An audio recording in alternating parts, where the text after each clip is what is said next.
Let's talk about the Regeneten bioinductive collagen patch and its role in rotator cuff repairs. This innovative patch is designed to enhance tendon healing by stimulating the body's natural tissue regeneration. Here's what you need to know about its safety, effectiveness, and ability to reduce retear rates. First, safety.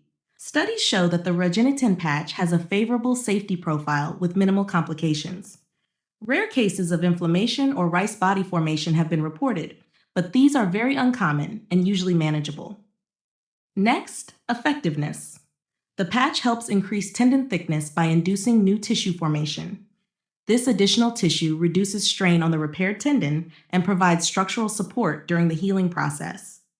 Finally, reducing retear rates. Clinical studies demonstrate that using the Regeneten patch can significantly lower retear rates, especially in patients with poor tissue quality or large rotator cuff tears. For example, retear rates in augmented repairs were reported as low as 8.3% compared to 25.8% in traditional repairs. In summary, the Regeneten bioinductive collagen patch is a safe and effective option that improves tendon healing and reduces retear rates, offering better outcomes for rotator cuff repair patients.